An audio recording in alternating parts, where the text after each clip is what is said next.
The book of Numbers is named for the Lord's instruction to Moses to count all male Israelites 20 years and older who could go to war.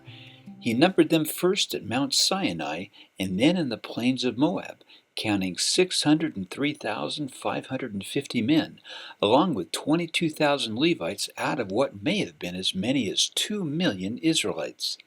It tells of the Israelites' faithful experiences and rebellions, along with lessons they needed to learn as they wandered in the wilderness for 40 years before being allowed to enter the promised land.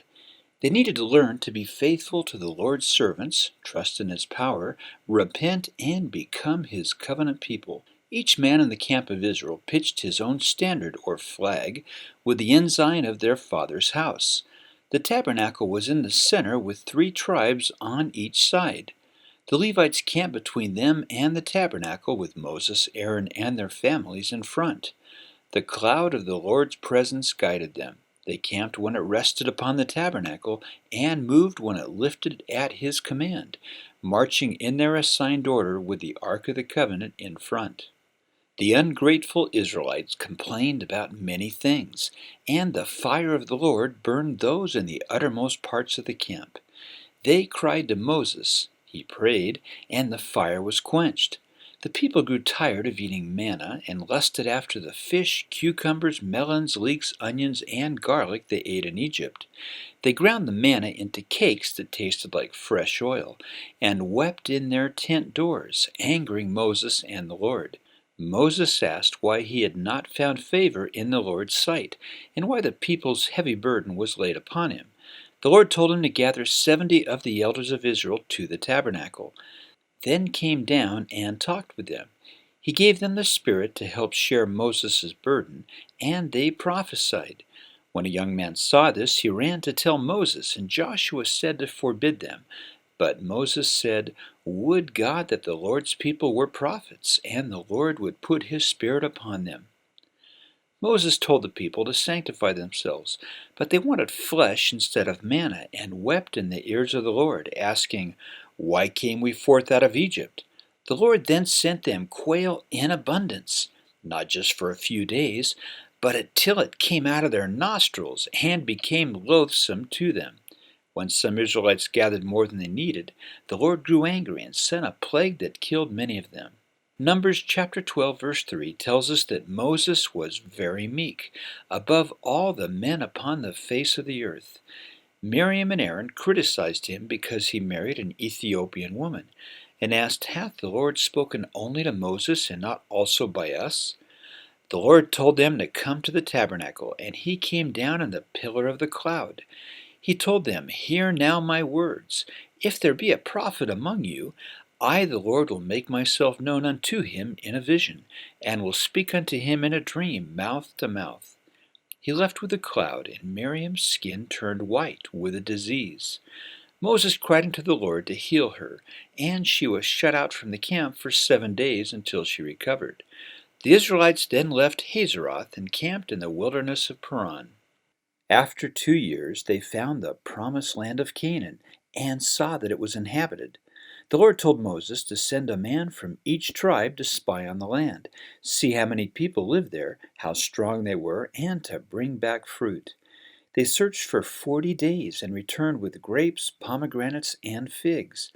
10 of the 12 spies said the land flowed with milk and honey, but the people there lived in great cities with walls, and were strong like giants compared to the Israelites, who were like grasshoppers.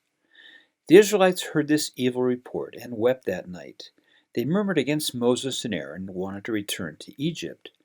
The 2 other spies, Joshua and Caleb, rent their clothes and said, "If the Lord delight in us, He would bring them into this land flowing with milk and honey."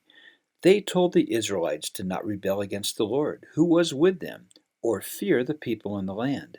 But they wanted to stone Joshua and Caleb. The glory of the Lord appeared in the tabernacle, and asked Moses how long the people would provoke him and not believe him for all the signs he had showed them. He promised that those who had seen his glory and miracles, but did not hearken to his voice, and who murmured and provoked him, would not see the land he had sworn unto their fathers, and their carcasses would fall and be wasted in the wilderness.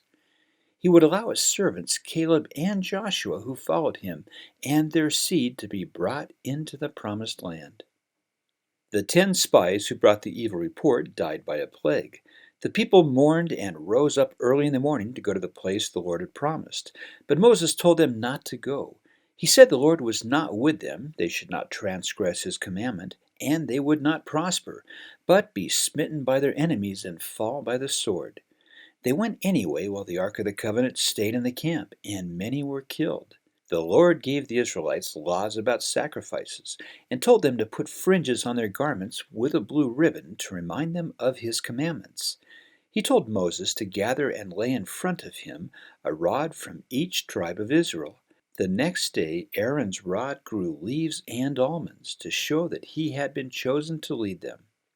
Nearly 40 years had passed since the Israelites fled Egypt, and they camped in the desert of Sin. When Miriam died, they told Moses and Aaron, "Would God that we had died with our brethren before the Lord," and asked why they were brought to this evil place with no food or water. Moses and Aaron went to the tabernacle and fell upon their faces. The glory of the Lord appeared, and Moses was told to gather the people, take the rod, and speak to a rock that would give them water. Moses did not speak as commanded, but lifted up his hand and smote the rock twice. Water came out abundantly, and the people and their beasts drank. The Lord told Moses and Aaron, "Because ye believed me not, to sanctify me in the eyes of the children of Israel, ye shall not bring this congregation into the land which I had given them." We don't exactly know why this happened, but other scriptures say Moses rebelled against God and did not sanctify him at the water before their eyes. Aaron died, and his high priest duties were passed to his son Eleazar. On the way to Canaan, Moses told the king of Edom they would pay for any water they drank, stay on the highway, and not go through any fields. But the king refused and sent an army to make sure they did not go through his land. This made their journey more difficult, and they spoke against God and Moses, asking why they'd been brought to die in the wilderness and still had to eat manna. The Lord sent fiery or poisonous serpents that bit them, and many died. The Israelites told Moses they had sinned, and asked him to pray unto the Lord to take away the serpents. The Lord told him to make a fiery serpent of brass and set it upon a pole. Those who were bitten needed to exercise their agency to look upon the brass serpent, and they would live. This was a type and symbol of Jesus Christ, who would be lifted upon a cross. The Israelites were healed and traveled towards Moab, whose king Balak was afraid of them. He sent the elders of Moab and Midian with rewards of divination to a prophet named Balaam, and asked him to curse the Israelites. Balaam said he would ask the Lord, and he was told not to go and curse the people because they were blessed. He told the princes the Lord had refused to give him leave to go, and they should go back to their land. They returned and told Balak, and he then sent more honorable princes to tell Balaam he would be promoted to a very great honor if he would curse the Israelites. Balaam said that even if Balak gave him his house full of silver and gold, he could not go beyond the Lord's word. But he asked the Lord again if he should go, and the Joseph Smith translation tells us he was told to rise up if thou wilt go with them, and would be told what to do. The Lord had already given Balaam his answer not to go, but he could now choose for himself, and the next morning Balaam followed his own counsel and left with the princes. This leads to a very unusual story. As Balaam rode his donkey, the angel of the Lord stood in his way with a drawn sword in his hand. The donkey saw him and turned into a field. Balaam was angry and smote her to turn her back. But she saw the angel standing between two walls. She thrust herself against one, crushing Balaam's foot, and he smote her again. The angel moved to a narrow place with no room to move to the right or left, and the donkey fell down. Balaam was angry and smote her with his staff. The Lord then opened the donkey's mouth, and she asked, "What have I done that thou hast smitten me 3 times?" Balaam said she had mocked him, and he would kill her if he had a sword. The Lord then opened Balaam's eyes, and he now saw the angel standing with a drawn sword. He bowed his head and fell flat on his face. The angel said, He went out to withstand thee, because thy way is perverse before me, and asked why Balaam had hit his donkey 3 times. She'd seen him, and if she had not turned out of the way, he would have slain Balaam and saved her. Balaam said he had sinned and did not know the angel stood in his way. Balaam told Balak that he would only say the word God put into his mouth. Balak said he would reward him if he cursed the Israelites, but Balaam blessed them instead and prophesied of the coming of Jesus Christ. While the Israelites dwelt in Shittim, Balaam eventually betrayed them and told Balak how to get them to commit sins with the people of Moab, including bowing down to worship their false gods. This weakened them spiritually, and without the Lord's power, they could not conquer the kingdom. The Lord's anger was kindled, and he told Moses that those who had turned to idol worship and openly rebelled against him should be slain. He also said that Moses would not be allowed to enter the promised land, and Joshua was now called to lead the children of Israel into Canaan. And this is Numbers chapter 11 through 14 and 20 through 24 in the Old Testament. Look for hidden images located throughout the video. You can download a coloring page and activity puzzles for each section on Etsy at Ponderfun. Visit our new Ponderfun.com website and Facebook page to find more fun things to do. And you can listen to these as a podcast. Please like and share these videos with anyone you think might enjoy them.